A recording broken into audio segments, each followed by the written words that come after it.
welcome back to another episode of The Verdict. Today we are duking it out over the Blackcaps' world domination and Australian Open quarantine woes. Let me introduce you to the men that will be having a great argument about those topics today. Goran, Paladin. Rav, as always, a pleasure to be here, and I can't believe we've managed to negotiate Jeff Wilson's release. Here he is again. Back to back. Yeah. Back to back weeks. Back to back. Yeah. To back. Because I'm pretty sure you did one last year as well. So it's almost three in a row, isn't it? To be fair, I thought I put this cricket debate to bed before It's been Christmas. resurrected. Oh, it's been brought back. Resurrected. And rightfully so, Rav. So I'm looking forward to going head to head once again. On the back of a wonderful test series in Australia. So we need to relitigate it. Don't start too early. Don't Okay, throw all right, everything yeah. and go. Explain where we're at. That was one of my big words that I was saving for the debate. You've wasted it early. Goran needs to do the rules part of the show. No, it's all you, Rav. It's all you. Okay, so quick reminder. We will again stipulate what the argument or what the topics will be, and you will address what side of the fence you will be on. Make it brief, remember that. Yeah. Then you can elaborate with a little bit of evidence that you may have, or just what you think about the topic in general. It does seem to get a bit fiery with you both. Oh, so no. just keep wary of time. Light-hearted banter is how I'd describe it. I'll just say game on. Well, sledging. Sledging is what I'd call it, because that's Not banned, life. not banned here. It should be banned on the cricket field, but not banned here. Time and place. Open slather. Yeah, absolutely. Okay, let's get into argument number one. After the India-Australia series, and this is something we have spoken about before, do the Blackcaps warrant keeping that number one spot in the world? Yeah. So, I mean, this is, a discussion we've had previously. Do I stand by my comments of last year? I do. I say no, they don't justify their standing as best in Test cricket. What we saw over those 4 tests was just simply remarkable. And, I'll argue the fact that both India and Australia, even though they were beaten in their own conditions, are probably just slightly ahead of where the Blackcaps are. And I will argue that the Blackcaps, given their form over recent seasons, they thoroughly deserve to be the number one ranked team in the world. But there are some context in the fact the last 4 weeks we've seen some remarkable games come out of Australia between India and Australia. Simply astonishing. Yeah, and I think that's where it actually gives us more weight. More weight? More weight, the fact that we are the number one team in the world. But the rankings have come out and there is nothing between it, let's be fair. No. We're both sitting on the same points.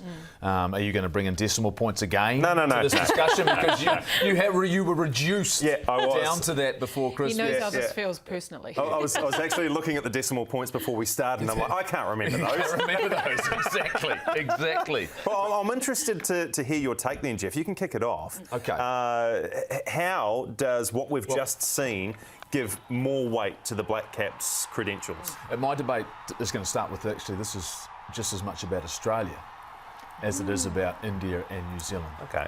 That the drop-off in form and the results of Australia in recent seasons, the fact they have been beaten in the last 4 seasons, they've actually been beaten 7 times. So they in Test series. So you look at that and you go, their consistency as a team means to me the fact that they were right up there. They were the ones that, and they are competing to be in that World Test Championship this year in Lords, but that's a different argument. This is about consistency of performance. For them, very inconsistent. India, you can't argue their form over the last 4 years. I think they've been beaten in 3 series and have been dominant. And this series confirmed in Australia exactly how good they are as a team, as a nation.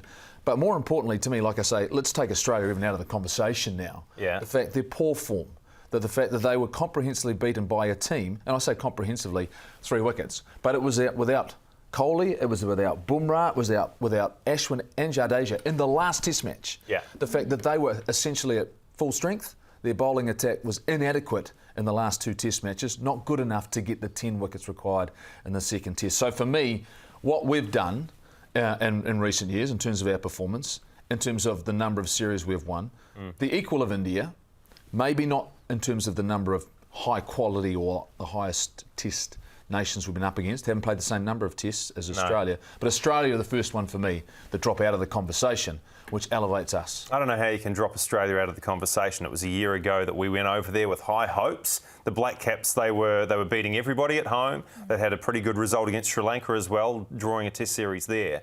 And Are you talking about drawing a Test series? We don't talk about draws. I'm talking about the Blackcaps, the guys that you think are still worthy of their number 1 ranking, drawing a Test series against Sri Lanka, right? So hang on, just let me continue. So on the back of a result like that, they go to Australia and they're like, yep, we are the bee's knees. We're going to do really well over here. They did not get close to them. And this is an Australian side that you were saying are struggling with form, and they belted the Blackcaps 3-zip. They annihilated us on every occasion. I think close to 250-run victories. We didn't even get to a 5th day. So if the Australians have been on the wane when it comes to their Test form over the years, how on earth did they belt up the Blackcaps the way that they did? Yeah, and that is fair if you were talking about rankings being based on one series. Rankings are based on the accumulation and consistency of Let's talk about accumulation then, because across the WTC, the World Test Championship, it's been, 2 years in the making. I thought I'd have a look at how the top 3 nations, let's put Australia and India and the Blackcaps in the same mix, how they've performed against each other throughout that period. And Australia has performed better than all of them. They've had 4 wins, 2 losses, 1 draw. India, on the back of what we saw over the last few weeks, 2 wins, 3 losses, 1 draw, which is better than New Zealand's record of 2 wins and 3 losses. So percentage-wise, New Zealand's performances against the other nations in that upper echelon is worse. And, India's performances are so much better than New Zealand's because their wins came away from home. And yeah, I hear what you say. In Australia, India are pretty good. They won in 2018. Yes. They've won again here over 20 and 21. But to win matches away against those upper echelon teams, I think that gives greater credence to the fact that they sit above New Zealand. And this is India you're talking about, the fact of their performance. And I think that's why all of a sudden you'll see the rankings, the points are equal. The fact they're based around those performances. Once again, though, we can only do what we can do and only play the Test matches we are scheduled to play. I thought you'd say this. So what do we do? Hold on. We beat India last year at home. We beat India, the team that you were saying. Yeah. We beat England at home. That wasn't part of the Test Championship. Yeah, but the Test Championship's a different debate. Okay. And you threw that at me. You threw that at me quickly last year. Curveballs. Yeah, you threw that at me last year. It was the fact that, no, this is the debate about the rankings on consistency and form. But I think to me it means the fact I start looking at where the teams are sitting right now and the way that they're playing and the depth that they have in the side. And the reason Australia, for example, have not had consistency is the top order of their batting. To be fair, for 12 months they were out without 2 of those players because they were suspended. But also, I think you can see the frustration coming out in the way that they're playing, that they're not performing to their potential. We saw that in the 3rd Test. We saw Payne chirping Ravi Ashwin at the crease. Exactly. Questionable tactics. The fact they reverted to the fact that we were going to try and injure the opposition players, their bowling attack. It backfired against them. Younger guys came in. So that to me as well shows the fact they're playing without leadership, they're playing without confidence, and all of a sudden after bowling, how do you after bowling a team out for 30? What was it? 36 in Adelaide. 36 in Adelaide in the very first Test match, become a poor cricket side, dominate that, and then 3 Test matches later you've lost a series. To me, that just shows the inconsistency of their performance when they are put under pressure. Yeah. We didn't put them under any pressure. We are a different team, I believe, now than we were then because all of a sudden we've found a different element to our bowling attack in Kyle Jamieson. All of a sudden we've got something that I think in Australia would be really effective. Yeah, we thought Lockie Ferguson might be effective and he lasted like 11 overs. Yeah, he's not tall and not bouncy. He bowls along the pitch, he bowls fast and along the pitch. But Jamieson adds something to our team. Australian batsmen are used to that, Jeff. Yep. Because they've got Mitchell Starc, they've got Pat Cummins, they've got Josh Hazelwood, and they're probably all about as tall as Kyle Jamieson. Where was Mitchell Starc in the last Test match? He went missing. Well, that we need to. Once again, we're debating whether or not we have done enough to be ranked the number 1 team in the world. Look, India have proven their credentials. Yeah, 100%. But I believe so have we. And the fact that we have shown that we can compete with anyone other, like you say, than the one time we had that opportunity in Australia to beat them. Yeah, we have an incredible home record. That is not in question. If any team comes here, they're usually going to get their pants down hiding. And, India, they suffered that fate. But, look, I know it's a hypothetical, but if we transplanted the current New Zealand Test team into an Australian series, a 4-Test series, I don't think that I'd see the fight that the Indians showed. And, you know, this was an Indian side. You said it earlier, Jeff. They were up against it. You know, from the team that took the field in the first test in Adelaide, the pink ball test, there were only 3 survivors in the 4th test, Rav. Just 3. So it was a hugely changed, radically changed team. And they still found a way to get to a 5th day and force a result. And, I mean, New Zealand were stacked last year and they couldn't take it to a 5th day. They had no answers to the same bowling attack. And I'd say that's the thing. Like the Indian second 11 managed to nullify any threat from Hazelwood, Stark, Cummins and Lyon. Lyon, he only took like 8 or 9 wickets the entire series. Yeah. They found a way, whereas the New Zealand batsmen didn't. Kane Williamson underperformed for the 2 tests that he was there. He was sick in the 3rd test. And I think our best performed batsman was Tom Blundell, and he came in late. So what does that say about our 2-0 win against India in New Zealand, though? The fact that India can obviously travel, but our record, like you said, in New Zealand we chuck them on a green seamer and they can't handle it. Well, yeah, but they chuck us on a dust bowl in India, and we can't handle it either. The fact that that's the challenge that we have. But you look at our record, you know, when we have gone away from home, we managed to beat Pakistan away from home. Australia beat Pakistan in the WTC as well, just saying. Yeah, yes, but once again, it comes down... We beat the West Indies and India beat the West Indies as well, hammered them. Yeah, absolutely. Yeah, they did. So there's no doubt you can't argue India's strength. Hence, that's why you look at the rankings, they've got themselves into a position by winning this test match. They needed to win this to get themselves equal with the Blackcaps, which is all why we're all hoping now, right, that come Lords, the 2 best teams actually do get to play each other. Yeah. So we're cheering on South Africa to go on and heap more misery on Australia, and then we can go into neutral conditions. Would you say they're neutral if we go and play at Lords, or would it suit us or them? Well, they're actually talking about taking it away from Lords, because obviously the COVID situation in England is it's out of control. And I think they're talking about taking it to Manchester or Southampton. So, look, I'm assuming that either of those venues, the alternatives, we would be okay. See, I look at that now, it's mouth-watering. If I look at where we're at, the form that we'd got ourselves into, and the fact that India would be coming in, and whether or not, here's the challenge for them, how do you decide who's going to play? Yeah. You've got a lot of good players. They've got a lot of very good players. But in the end, if we stay fit and healthy, we're the equal of them. I have no doubt about it. Yeah, see, I disagree. I don't think we're the equal of India. In our conditions, we'll give them that beating. But elsewhere around the world, I just think that we're not quite at that same level. Not quite at that same level. And I use the Australian series as the barometer there. You know, we couldn't quite foot it with Australia, a pretty similar team, and India found a way to compete and beat them. 1 series in 3 seasons. 1 series we've lost in 3 seasons. Okay. What can you do? What more can you do, really? And that 1 series is beat us. Be competitive against Australia. Yep. And on the back of all of that success. Yep. Like give a decent account of yourself. That's all I was asking of them, and they failed. They know that in their own hearts. They failed on that occasion. Yeah, and India, they'd look at it and go, well, they lost to South Africa in the last 3 seasons. They lost 4-1 to England. Yeah, but we're talking about right now as well. Yeah, well, we are talking about right now, but that's not how the rankings work. You know, they've played really well. It's this just, you know, they won. Put them at number 1. No, that's not how it works. But I've also previously mentioned that India have beaten the West Indies handsomely, which New Zealand did. Australia have beaten Pakistan handsomely, which New Zealand did. So. Okay.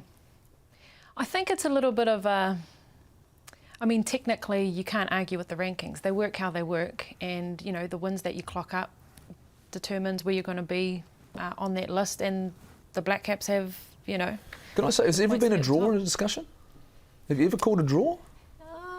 Not that I think we have had one. You have had one. I think we Not have that I had think one. there should be one, really. I feel like you think it should be a draw. Oh, no, I'm just saying, has it ever happened? Because I don't want to be caught by surprise and all of a sudden I wouldn't, you know... Well, I thought we didn't deal in draws. We don't deal in draws? You said just a moment. Well, we don't actually, you're right.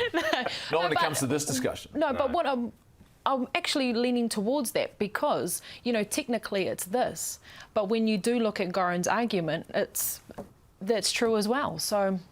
You called it, Jeff. Draw. Case number 2, of course, Australian Open is maybe about ready, set to go, depending on what's going on over there with coronavirus. But tennis players, of course, the big stars have come out not quite happy with quarantine rules and how it's all been rolling out for them. And so the question is, do they have a fair gripe about those quarantine conditions, or are they being overpaid primadonnas? Go on, mate. Well, I'm going to... You kick it off. Do they have a fair gripe?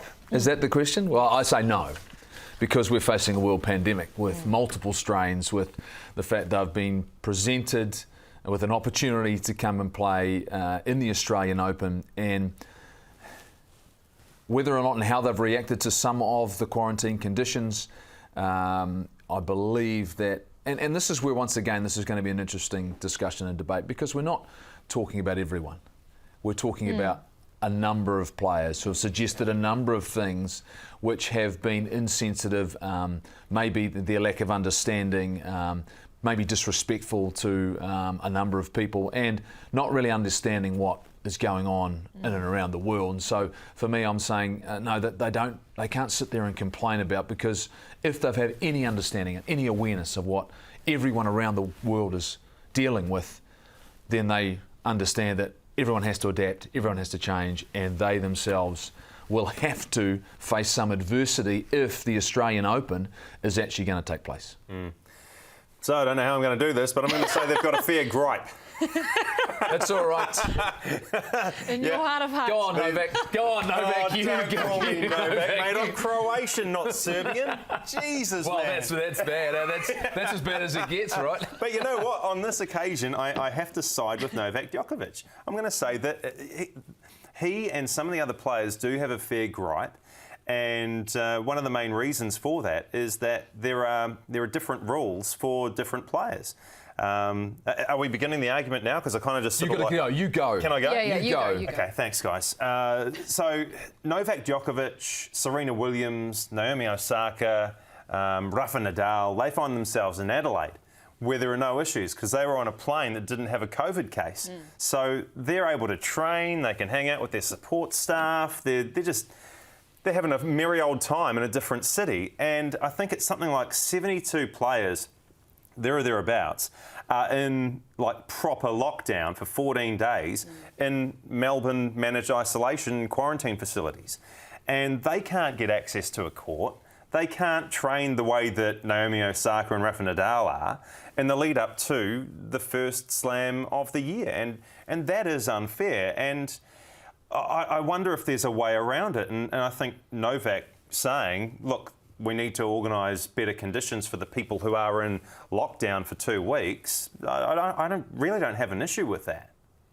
I think he said that, the fact that he knows very little can be done. In fact, nothing can be done. I don't think, and you look at, he was a player who set up a rebel players union. He's a player who has started his own tournament and then tested positive for COVID. I mean, I don't like him. I don't like him. Yeah, no. And look, here's the interesting thing, though. He's really hard to like. In so many sports across the world, the top players are treated differently. They are. Because guess what? They're the top players. They are the number one, number two. They are the ones that actually what? They're the eyes on television. They are the people that are main attractions. Now, in this circumstances, this is unfortunate. There is no doubt for the other players. But if you talk to and listen to the ATP, you think about everyone from the Australian Open, they've done everything in their possible can to protect the players.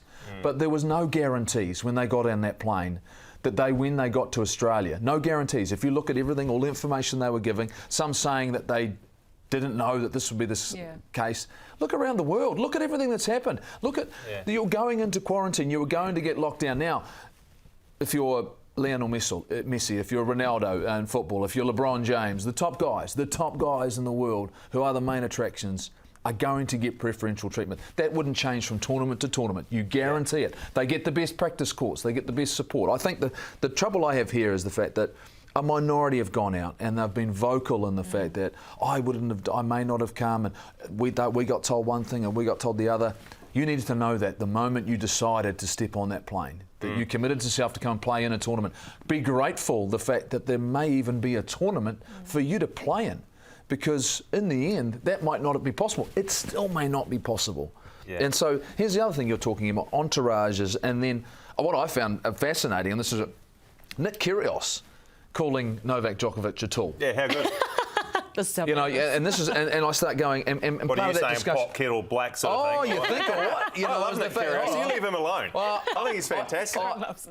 I do love Nick. I do. Oh, he's a wonderful tennis player, but he is When he wants to be. When he wants to be, and when he wants to play. But in the end, is how much, and he's admitted it himself, his behaviour as a tennis player has let the sport down. Now, once again, it's just come back. Let's bring it back down to sledging, right? And you're talking about behaviour of players and people's expectation. Now, this is not the era of Jimmy Connors and John McEnroe, and you can't throw the toys out of the cot. You are going to be judged.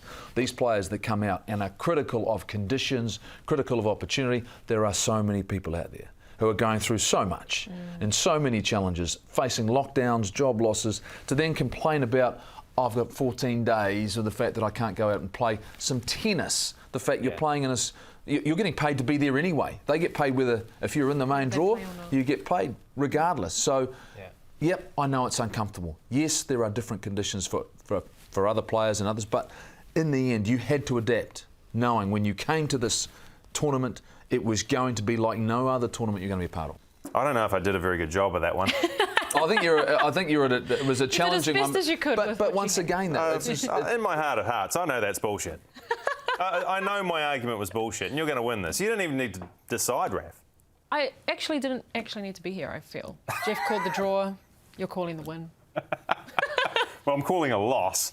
A win for Jeff. Yeah, but I think I had the right side of the argument, to be fair, on that one. But I think it was worth talking about because definitely. I think, one, you know, sometimes it's pretty frustrating and disappointing that athletes maybe lose perspective about what's actually happening on a bigger scale. And you can probably talk a little bit about that, being a former athlete yourself. Like, how tough is it to see what's going on in the great wide world when you're in the All Blacks camp? Yeah. You can live in a bubble. There's no doubt about it. And the fact that you live in your own little world, and it does become airport, hotel, training ground, hotel, game, back to the airport, go to the next challenge, you know. And I think now there's, particularly in rugby circles, there's so much more awareness of what's going on in the bigger picture, bigger world. But I think specifically around teams, and you're seeing it, of course, in movements across so many different parts of the game now, different parts of social life. But as an individual athlete, when quite often I've come across and met them, and they are so intense, they're so driven, because it's them, just them, and they're the ones out hitting millions of balls, whether it be a golfer, a tennis player, a swimmer. Geez, I think of Ben Fooey when you talk about that. The intensity of the guy, he almost scared me. Yeah, absolutely. Our rowing group, when you're in small groups of 1 and 2s, you're in the boat by yourself, for example, Mahé Drasdale, their ability to focus in. So you do all of a sudden become unaware of some of the things that are really affecting, whether it be globally or specifically around you, or you just don't quite. I suppose you just don't, because they don't affect you as much.